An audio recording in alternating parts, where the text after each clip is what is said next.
So we talked about how that Donald Trump thought that Abrego Garcia actually had MS-13 tattooed across his knuckles, and he absolutely just doubled down on Terry Moran and said, "No, Terry, no, listen, look.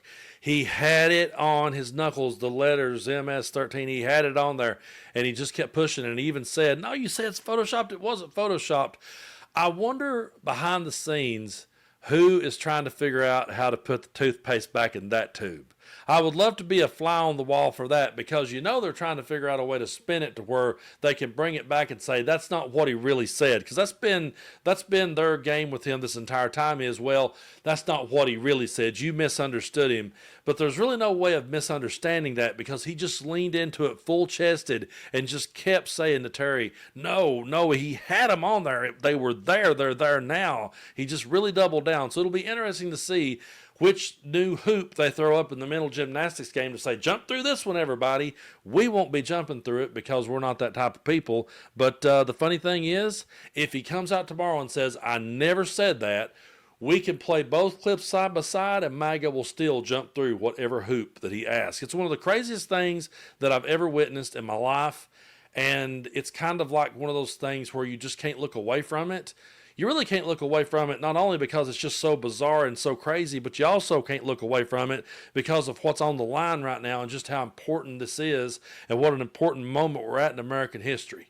Like the old song, Which Side Are You On, once said, it's like, where do you want to be remembered and how do you want to be remembered once people looks back and studies this time in American history? And I've always said, if nothing else, I just want my channel to stand as a testament that we didn't buy in to this bullshit. But there's a couple of other clips of Trump that I came across that I was like, wait a minute. I don't normally show clips of Trump's on the channel, but this is pretty disturbing. And and some people would say, well, you're reaching here. I don't think I am at all. Some people thought I was reaching when I said he actually believes that MS-13 is tattooed on the knuckles. I have people who watch me every day go, Brando, I love you, but I don't think he's that dumb. And they've been messaging me to say, well, Brando, you was right. He was that dumb. So I just want to show you this clip of him in the Oval Office with Terry Moran, and he's showing him pictures that he has hanging in the Oval Office. And there's two moments in this clip that really leaped off the page at me, and I want to talk about it, but take a look first. I see Ronald Reagan over there. Yeah, Ronald Reagan. Right to your left. Being in the Oval Office is very important. See Ronald Reagan here, and put him a little bit larger. It sort of seemed to fit very nicely. You have Democrats a little bit. You have Franklin Roosevelt. Franklin Roosevelt. So you look at that picture and people say, well, what's he doing up there? But look, he was a serious president, whether we like it or not. He was a four-termer and, went through a war. You have Lincoln, you have Washington, but you look over here, that's Monroe, the Monroe Doctrine. Why is he up there? I think the Monroe Doctrine was pretty important. That was his claim to fame. Over here you have the original of Abraham Lincoln and George Washington, and of course you have the Declaration of Independence. What does it mean to you? Well, it means exactly what it says. It's a declaration. It's a declaration of unity and love and respect, and it means a lot, and it's something very special to our country. Lincoln's portrait up there, I'm not familiar with that one, but I think when I'm looking at that famous line in the second inaugural, with malice toward none, with charity toward all. Well, he was a great president. He went through a lot. And the Oval Office is always changing between presidents. And it changes, that says something. It does. What does this say about how you feel about the country and the office? Well, I think it says I love the country. I mean, I'm putting pictures of presidents up that have never been up, pictures that weren't largely used. And in many cases, great men, in this case men, but great men of great achievement. And your every detail, it seems. Yeah. This is your office. I'm a very detailed person. I'm a very clean person. I like cleanliness. I like to see this space be treated properly. I've added a lot to the space in terms of beautification, in terms of modernization. That's a gallery of presidents. It really is. It really is. So. And it's an honor to have you people with us. Notice the Democrat that he's got hanging in there, and he kind of tells you why that he's hanging there. He's a four-termer. he doesn't talk about the New Deal. He doesn't talk about how the FDR brought us out of the Great Depression and completely turned this country around. What impressed him about FDR was he's a four-termer. That kind of jumped off the page at me. And I love how he says that there's James Monroe, and he wrote the Monroe Doctrine, and he says, well, what does that mean? Why is he up there? And he says, well, I think the Monroe Doctrine is his claim to fame. That's kind of like if someone said, what do you think about the Earl Scruggs style of banjo picking? What do you think about the Scruggs style banjo picking, Brando? And I went, well, that's Earl Scruggs' claim to fame. I can't explain it. I can't tell you how to do it. I can't do it myself, but it's so crazy. And then at the end, the Declaration of Independence is... that's unity and love and respect. And I love the look that that Terry Moran gives him there, like just that look. We're all giving him that look every day. Every day, that is us looking at Donald Trump and being like, what in the hell is this dude saying? I will never in my life, folks, understand how that anyone can listen to that man speak. And I'm not just talking about now that he's going off the rails even worse. I'm talking about when he first came down the escalator. Hell, I'm talking about back when he was on WrestleMania. I never understood why in the world anyone would ever look at that guy and take anything he says seriously. And I don't even know how to decipher or decode the shit that he says, because it's so incoherent. It always has been. He rambles around the point. If you went around answering every question the way Donald Trump does, you would never get ahead in life. You would never get the job you've been looking for. Because if you sat down across the table from someone for a job interview and they said, why should we hire you? And you said, well, a lot of people say I'm great. And a lot of people have been calling me. I've had people tell me the other day how great I am. And it's tremendous. It's huge. I mean, the guy just goes all over the place and always has. But here lately, he's just doing things that's raising eyebrows. And in this next clip, he's being interviewed by phone by Stephen A. Smith. And Stephen A. Smith asks him about Harvard. And he starts talking about Harlem and the riots. And you can see the look on Stephen A. Smith's face again, the same look that we always have when we're listening to Donald Trump. Take a look. Mr. President, thank you for your time. It's interesting that you brought up Harvard, because when people think about Harvard, what they're basically talking about is they're asking, what do you say to those who view your actions as an attack on academic freedom rather than a defense of fairness? What do you say to that?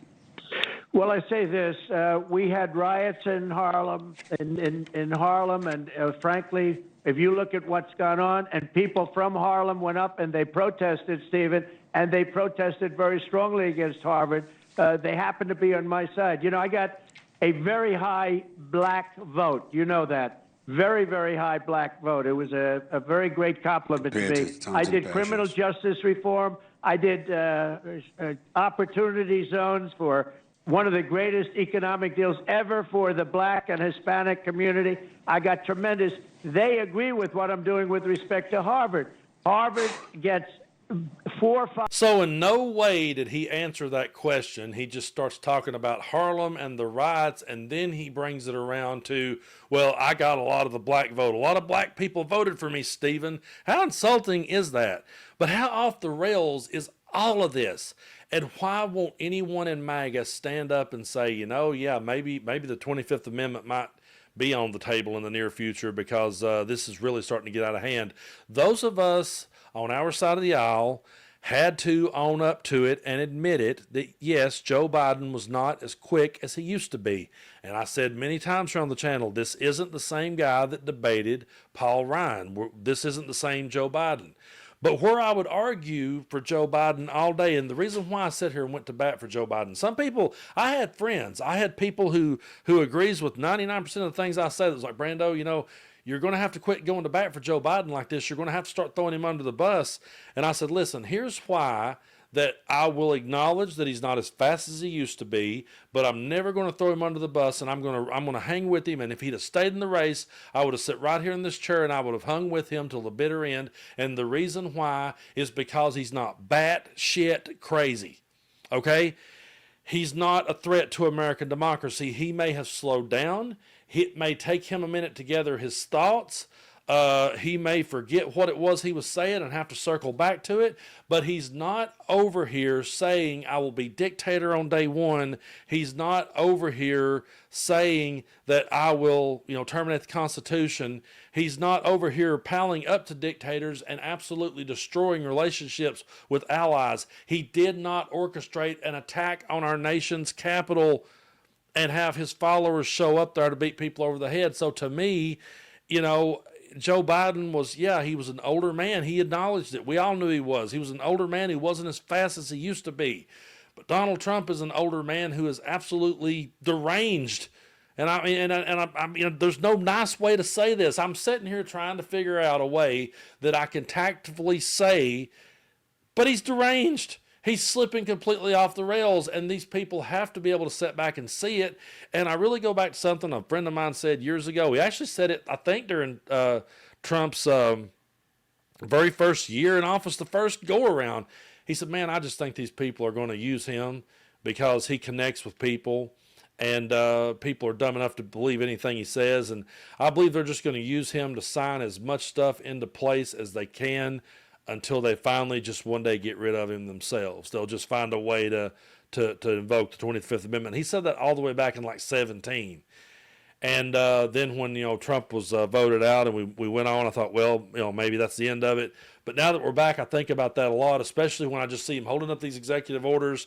And more here lately, we're hearing him say, which he's always said this, but more and more here lately, we're hearing him say things like, well, this is the first time I'm hearing of it. I've never heard of that. And we're also hearing him say, I've got people working on that. I have nothing to do with that. I'm not in charge of that. That's not my decision to make. He's the president of the United States. In my lifetime, I have never heard the president of the United States say, well, I got people looking at that for me. I don't know anything about that. I never heard of that. And folks, you wouldn't get away with that at any job you work at. I know I wouldn't. I know I never did. I know that if my boss or my supervisor walked in and asked me why something wasn't done that was on my watch and was supposed to be done on my watch, I know that if I had have turned to one of my old supervisors and said, yeah, well, I've got somebody else working on that. That's not really my place. He would stop and go, no, it's absolutely your place. That's what we hired you to do. That's why you're here. Why did you hand it off to somebody else? They wouldn't even let you say that in any world, and that's the part that gets me about Trump.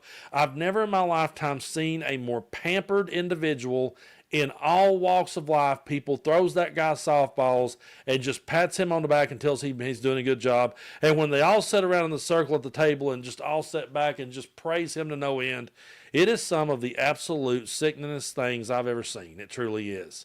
But we'll see. I honestly... How do we get through 4 years of that? How do we get through 4 years of a guy who doesn't know anything about it? He's got people working on it. I saw Midas Touch had a headline one time said, we regret to inform you that it's going to get worse. I don't mean to bring down the room, and I'm not trying to be hyperbolic, but how does that get any better? Can someone explain that? How does this guy get better, and how does he come back from this clusterfuck? I'll never know. But folks, I truly do appreciate your support here on the channel. And if you like the kind of content I do, it doesn't cost anything to hit that subscribe button. If you ever wanted to donate a few bucks and sign up for a monthly subscription, we do have members only here on YouTube, and we also have a Patreon. The link is in the description of this video. And so over on Patreon, we've been doing other things, talking about my Mount Rushmores of different decades in music, and my Mount Rushmores of, hell, we even did a video. I'm going to release it a little bit about candy bars, my favorite candy bars. I had to kind of sit and talk about something else, and that's kind of what I've been doing on Patreon, is just having a place for us to go and have a community and talk about other things. So anyway, I truly appreciate your support. We will continue to call out the insanity. We will continue to stand up for American democracy. We'll never back down. We'll never shut up, and we'll never be afraid. So thank you for your support, and y'all have a great one.